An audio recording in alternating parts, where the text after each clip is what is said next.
So guys, मैं हिमांशु कुमार और मैं एक बार फिर से स्वागत करता हूँ आप सभी का हमारे चैनल रॉयल एजुकेटर पर। जैसा कि हमने पिछले वीडियो में रिप्रोडक्शन के बारे में बहुत सारी चीज़ों को जान लिया है और साथ ही साथ हमने अभी शुरुआत वाले लेक्चर में हमने क्या जाना था, लाइफ स्पैन के बारे में जाना था। मैं कोशिश करूँगा उसका रिकैप भी करा दूँ और बहुत सारी चीज़ों को आज हम लोग जानेंगे। आज का जो लेक्चर रहेगा वो थोड़ा सा लेंदी रहेगा, मतलब थोड़ा सा बड़ा रहेगा, बट हाँ इसमें बहुत सारे टॉपिक को मैं क्लियर करूँगा। तो आज की क्लास सीरियसली लेना और इन्जॉय करना आज के सेशन को। तो शुरू करते हैं आज का वीडियो लेक्चर। Let's begin.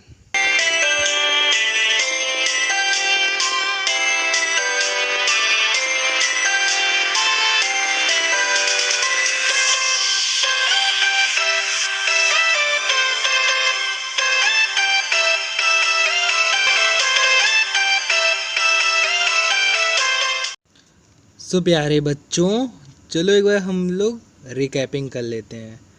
क्या है, एनिमल्स का हम लोग लाइफ स्पैन जानेंगे। अफ्रीकन एलिफेंट का कब से कब तक होता है 70 टू 90 ईयर्स। एशियन एलिफेंट का 60 टू 90 ईयर्स। रोज़ का कितना होता है 5 टू 7 ईयर्स। डॉग का 20 टू 30 ईयर्स। और बटरफ्लाई का कितना होता है 1 टू 2 ईयर्स। ठीक है, चलो थोड़ा सा और आगे बढ़ लेते हैं। कौवे का कितना होता है, आई मीन क्रो का 50 ईयर्स। बनाना का 25 ईयर्स। काऊ, ए भैया, गऊ माता का कितना होता है 29 टू 25 ईयर्स। पैरट, तोतवा खो, ए भैया, ए बचवा, तोतवा कितना होता है पैरट पैरट पैरट का 140 ईयर्स। और क्रोकोडाइल मगरमच्छवा को 60 ईयर्स होता है। ठीक है, आगे बढ़ते हैं। और हमने किस पे चर्चा की थी, importance of reproduction. Importance of reproduction यानी कि कंटिन्यूटी ऑफ लाइफ। भैया रिप्रोडक्शन से कंटिन्यूटी ऑफ लाइफ बनी रहती है। सोचो अगर रिप्रोडक्शन ना होता तो आदमी 100 साल पहले, मतलब 100 साल तक ही पृथ्वी पे रहते, बहुत ज़्यादा करते, 120 साल तक रहते, फिर उसके बाद हो जाते, यमराज जी के पास पहुंच जाते। और क्या था, organisms gives rise to offspring similar to itself. यानी जो भी जीव होते हैं वो अपने ही समान संतान को उत्पन्न करते हैं। अब गाय है तो कुत्ता तो देगा नहीं, बच्चा पैदा करेगा तो कैसा होगा, उसका गाय का गाय होगा जैसा होगा ना, बछड़ा होगा। और सही बोले है ना, શું बोलू छे। आगे क्या है, organisms grows mature and death. यानी जो ऑर्गेनिजम्स होते हैं, जीव होते हैं, वो क्या होते हैं, ग्रोज करते हैं, यानी कि थोड़े से बढ़ते हैं, मतलब जन्म लेते हैं तो बढ़ेंगे, फिर उसके बाद क्या करेंगे, मैच्योर होंगे, परिपक्व अवस्था होती है, फिर उसके बाद क्या होते हैं, मर जाते हैं, डेथ उनकी हो जाती है, यमराज जी के पास चले जाते हैं, स्वर्ग नरक की यात्रा करते हैं, बहुत समय बाद पुनर्जन्म होता है कितना कितना। खैर आगे बढ़ते हैं।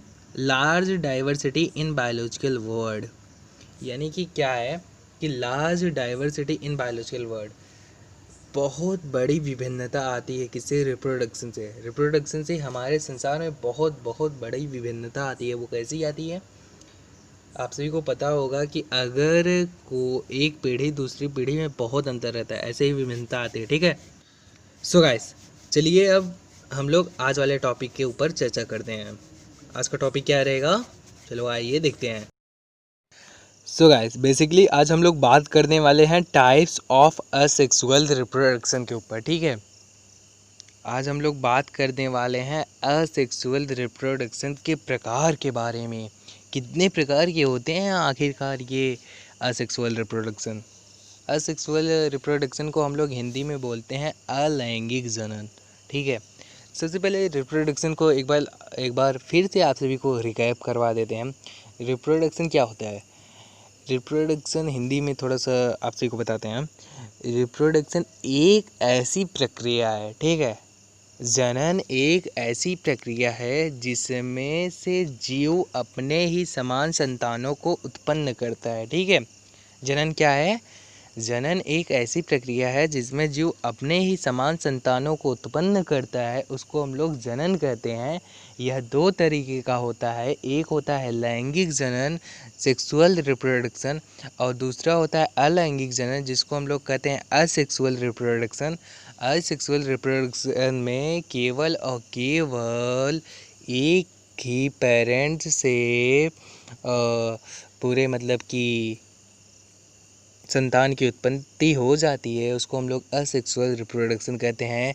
इसमें जाइगोट का फॉर्मेशन नहीं होता, इसमें जाइगोट नहीं बनता है मेरे प्यारे लाडलों। ठीक है, चलो आइए देखते हैं टाइप्स ऑफ असेक्सुअल रिप्रोडक्शन।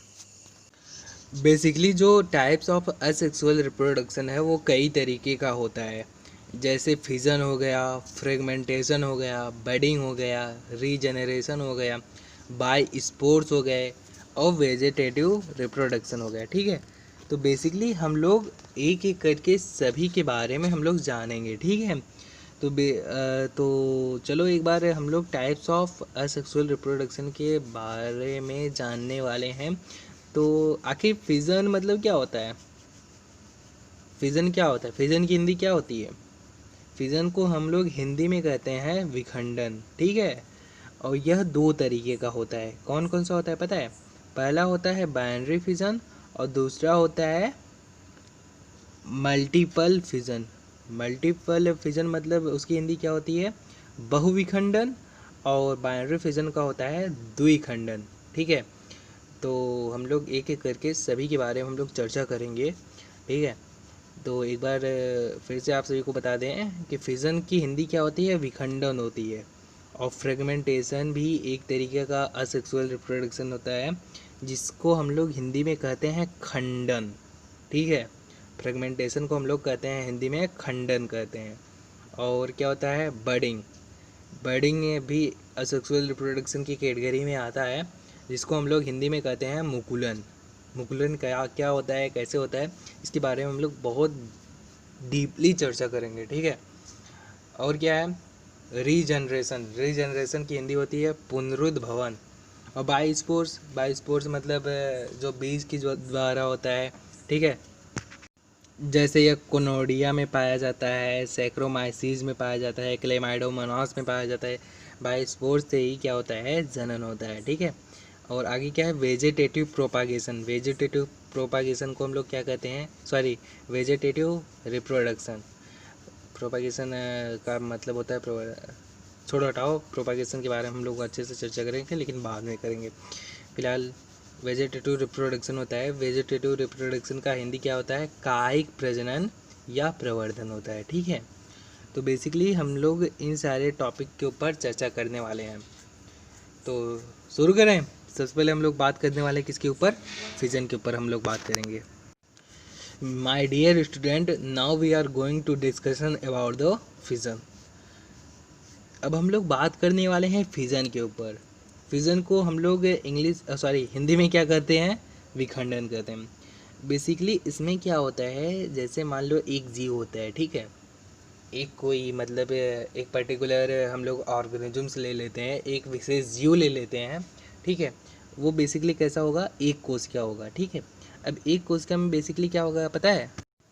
सबसे पहले एक कोशिका में जो केंद्रक पाया जाता है वो डिवाइड करेगा। ठीक है, वह दो केंद्रक में वह डिवाइड होगा, और फिर दो केंद्रक में डिवाइड होने के बाद फिर उसके साइटोप्लाज्म में डिवाइडेशन होगा। ठीक है, पहले किस में डिवाइड हुआ?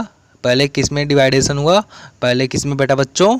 केंद्रक में बटा। ठीक है, पहले केंद्रक बटा, न्यूक्लियस बटा, फिर उसके बाद क्या बटा? साइटोप्लाज्म यानी कोशिका द्रव्य बटा। ठीक है, और इस तरीके से एक जीव से, एक ऑर्गेनिज्म से दो ऑर्गेनिजम्स का निर्माण होता है। ठीक है, बेसिकली क्या था? एक कोशिका, और एक कोशिका से दो कोशिका का निर्माण हुआ। इसको हम लोग क्या कहते हैं? द्विखंडन या फिर विखंडन। और द्विखंडन अगर कहते हैं तो इसको हम लोग इंग्लिश में क्या कहते हैं? बाइनरी फिजन कहते हैं। वहीं दूसरी ओर जो बहुविखंडन होता है, बहुविखंडन में क्या होगा? जो न्यूक्लियस होगा वह बहुत सारे बहुत सारा उसमें डिवाइडेशन होगा, उसमें दो डिवाइडेशन नहीं होगा, वह दो ही भागों, दो न्यूक्लियस में नहीं बटेगा, वह कई सारे न्यूक्लियस में बटेगा। ठीक है, समझ रहे हैं मेरी बातों को। बहुविखंडन में क्या होगा, जो केंद्रक होगा वह बहुत सारे केंद्रक में बटेगा, और बहुत सारे केंद्रक में बटने के बाद सभी में साइटोप्लाज्म में एक एक आएगा, थोड़ा मतलब सभी में साइटोप्लाज्म में बटेगा, फिर उसके बाद पहले न्यूक्लियस बटा, फिर उसके बाद साइटोप्लाज्म में बटा, और इस तरीके से बहुत सारे कोशिकाओं का निर्माण हो जाएगा। ठीक है, तो बेसिकली बाइनरी फिजन में दो कोशिकाओं का निर्माण होगा, और जो मतलब मल्टीपल फिजन है यानी बहुविखंडन है उसमें बहुत सारी कोशिकाओं का निर्माण होगा। समझ गए मेरी बातों को। विखंडन बेसिकली किसमें होता है, आइए जानते हैं। और एक चीज़ और, मैं इसका नोट्स आपको एकदम लास्ट वाले वीडियो में दूंगा। ठीक है, एकदम लास्ट वाले वीडियो में मैं आप सभी को इसका नोट्स भी प्रोवाइड कर दूंगा, इंग्लिश में भी और हिंदी में भी। तो डरने वाली कोई भी बात नहीं है, आप बस मन लगा के पढ़ते रहिए। और फ़िलहाल अगर नोट्स बनाना चाहते हैं तो आप अपने मन से तो बना ही सकते हैं। अरे यार, रॉयल एजुकेटर के स्टूडेंट हो, इतना तो बनता है यार। कहाँ है बच्चा लोग, ये बच्चा पार्टी सही बोले ना। अब हमें लगता है कि आप सभी को इस इमेज से एकदम अच्छे से क्लियर हो गया होगा कि फिजन क्या होता है। बेसिकली इसमें आप लोग अच्छे से देख रहे हैं, पहले क्या हुआ, न्यूक्लियस में क्या हुआ, बंटवारा हो गया, फिर उसके बाद साइटोप्लाज्म में बंटवारा हो गया, तो जाके दो नए नए ऑर्गेनिजम्स बनते हैं। अब इसका एग्जांपल्स क्या क्या है, आइए देखते हैं। इसके एग्जांपल्स कौन कौन से हैं बच्चा पार्टी। इसके एग्जांपल्स हैं अमीबा है, बैक्टीरिया है और यूग्लिना है। बेसिकली मैंने आप सभी को याद करने के लिए एक ट्रिक भी दे दी है। एब्यूज़ मतलब क्या होता है, गाली देना। ठीक है, ABUSE, एब्यूज़। एब्यूज़ मीन्स होता है गाली देना, स्वाहा। तो बोलो राधे राधे। अगर आप सभी को इतना समझ में आ गया है तो बोलो राधे राधे। ए बच्चा पार्टी बोल दो भैया राधे राधे। वृंदावन में रहना है, राधा राधा गाना है। ए से क्या हो जाएगा, अमीबा हो जाएगा, बी से हो जाएगा बैक्टीरिया हो जाएगा, यू से हो जाएगा यूग्लिना हो जाएगा, यह सी साइलेंट हो जाएगा, स्वाहा। इतना समझ में आया कि नहीं आया बच्चा पार्टी। ये चिल्लर, सॉरी यार चिल्लर बोल रहे हैं, ये बच्चा पार्टी समझ में आ गया कि नहीं आ गया बच्चा, इतना आ गया। चलो आगे बढ़ते हैं हम लोग। सो गाइस, अब हम लोग बात करने वाले हैं फ्रेगमेंटेशन के ऊपर। फ्रेगमेंटेशन की हिंदी क्या होती है, खंडन होती है। बेसिकली इसमें क्या होता है कि जो बहुकोशिकीय होते हैं, मल्टी सेलुलर होते हैं, वो क्या करते हैं, पूर्ण वृद्धि करते हैं, मतलब फुल्ली डेवलप्ड हो जाते हैं। तो फुल्ली डेवलप्ड जब हो जाते हैं तो इसमें क्या होता है कि यह कई सारे खंडों में, ठीक है, कई सारे खंडों में टूट जाते हैं, मतलब कई सारे भागों में यह टूट जाते हैं, विखंडित हो जाते हैं। ठीक है, डिवाइडेशन उसमें हो जाता है। यह मतलब प्राकृतिक भी हो सकता है, मानवीय भी हो सकता है, मतलब किसी कारणवश वह टूट गए, ठीक है, कट गए, फट गए, या फिर कुछ भी हो गए, वो एक से दो हो गए, तो कुछ भी हो जाए इसमें। तो यह क्या करते हैं, अगर यह खंड दो खंडों में टूट गए तो एक एक खंड अलग अलग जीव को जन्म दे देता है। एक एक जीव बाद में पूर्ण जीव बन जाते हैं। ठीक है, यानी एक जीव से दो दो जीव का निर्माण हो गया, स्वाहा। समझ में आवा कि नहीं आवा।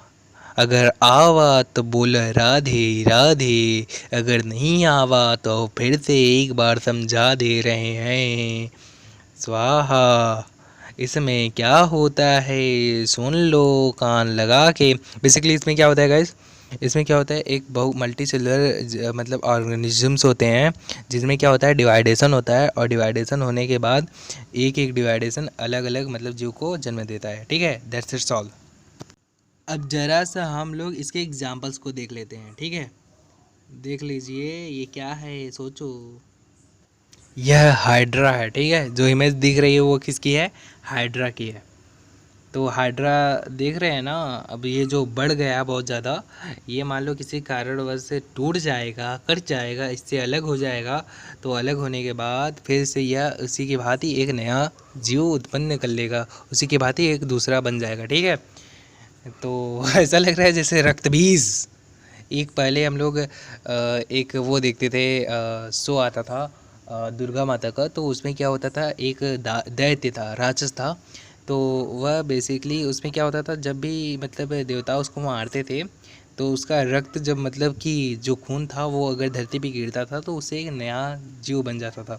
ऐसा ही कुछ इसमें भी हो रहा है कि यह इससे अलग होगा, इस बॉडी पार्ट से अलग होगा तो एक नया जीव बन जाता है। ठीक है, बेसिकली ये किस में होता है, हाइड्रा में, राइजोपस और यूलेथ्रिक्स में। चलो आगे बढ़ते हैं हम लोग। सो गाइस, अब हम लोग बात करने वाले हैं बडिंग के ऊपर। बडिंग क्या होता है, जिसको हम लोग हिंदी में कहते हैं मुकुलन। क्या कहते हैं, मुकुलन कहते हैं। ठीक है, कितना प्यारा नाम है, मुकुलन।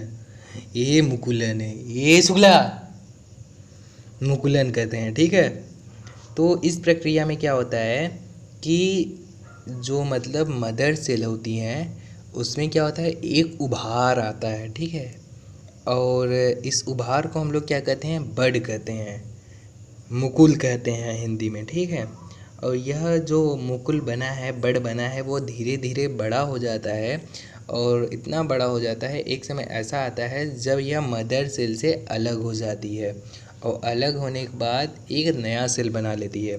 तो इसी चीज़ को हम लोग क्या कहते हैं, बडिंग कहते हैं, मुकुलन कहते हैं। यह किस में बेसिकली पाया जाता है, उसका एग्जाम्पल भी हम लोग देखेंगे। ईस्ट और हाइड्रा में बेसिकली ये पाया जाता है। और क्या है कि कभी कभी क्या होता है कि यह बड जो होता है वो मातृ कोशिका यानी पेरेंटल सेल से यह अलग होता ही नहीं है।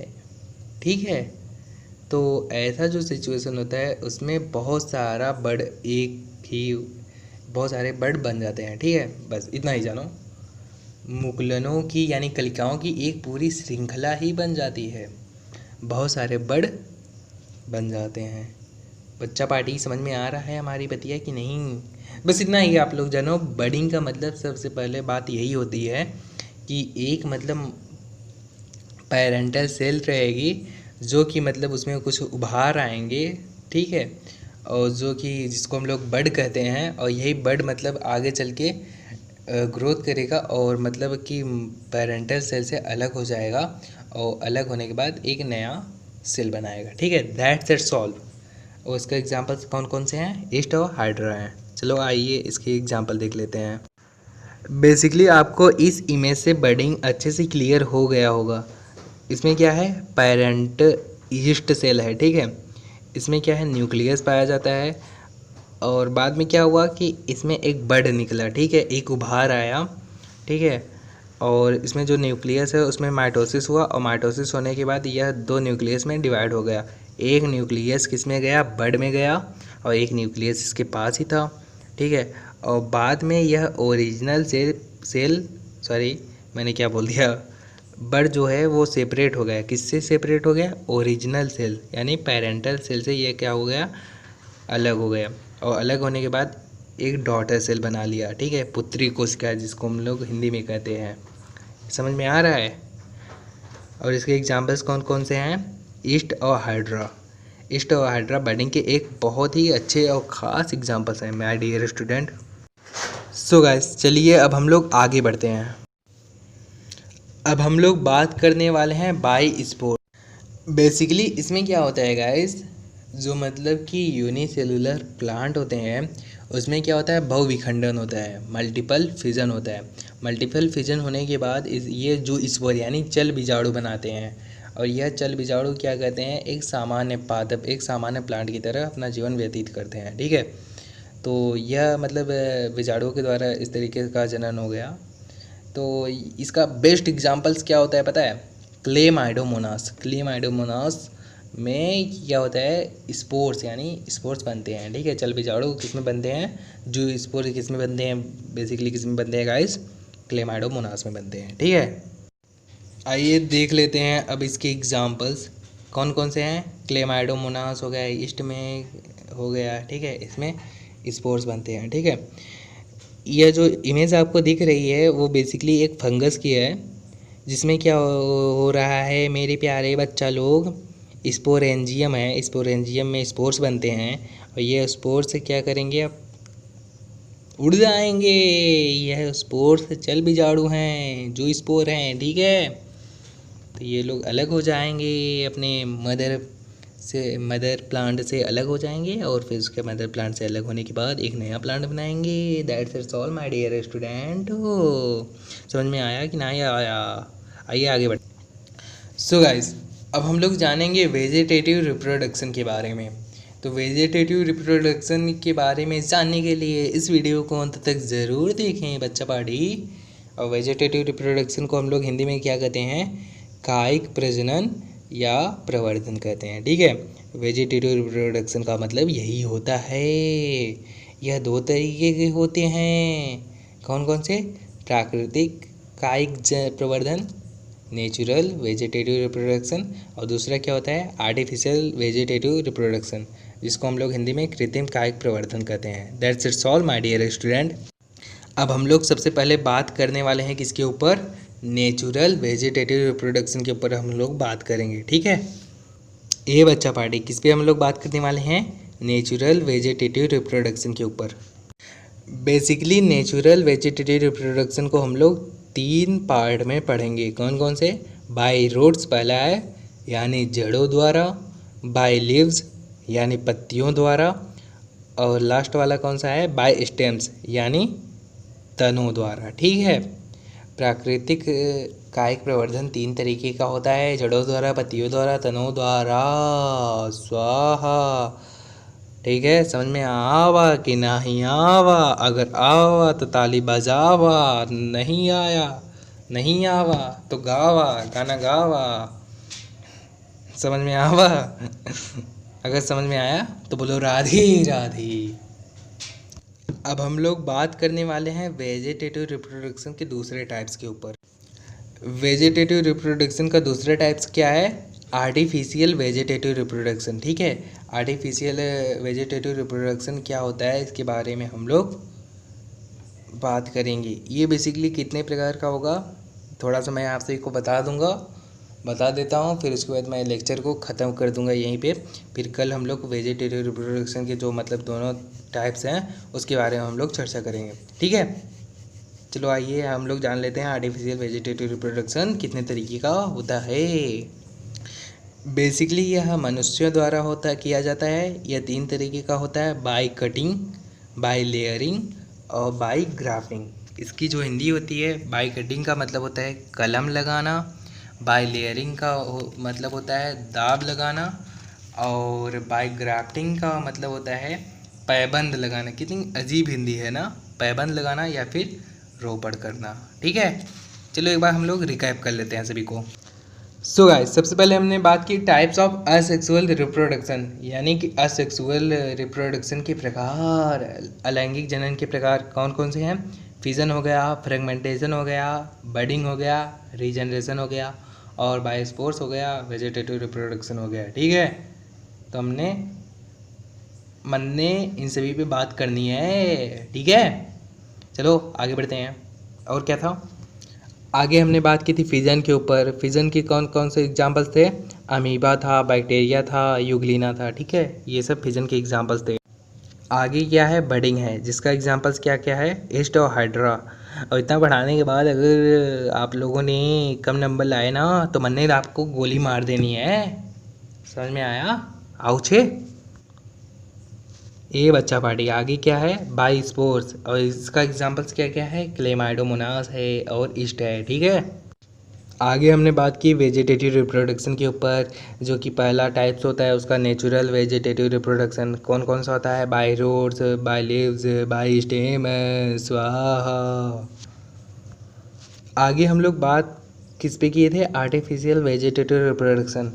यह 3 तरीके का होता है, कौन कौन सा, बाय कटिंग, बाय लेयरिंग और बाय ग्राफ्टिंग, ठीक है गाइस। तो गाइस आज के लिए बस इतना ही, मिलते हैं अगली वीडियो में। अगली वीडियो में हम लोग इसके बारे में बहुत सारा डिटेल से हम लोग चर्चा करेंगे, ठीक है गाइस आप सभी के लिए हम लोग बहुत ज़्यादा हार्ड वर्क कर रहे हैं। तो बस आप सभी से बस एक हम्बल रिक्वेस्ट है कि अभी तक आपने अगर चैनल को सब्सक्राइब नहीं किया है तो चैनल को सब्सक्राइब कर दो, वीडियो को लाइक कर दो यार। भाई लाइक करोगे तो मोटिवेट होंगे यार, ठीक है। और एक लाइक से आपका कुछ नहीं जाएगा, बट हमारे लिए यार बहुत बड़ा बेनिफिट देगा, वो मोटिवेट होंगे, ठीक है। और मोटिवेट होंगे तो नया नया वीडियो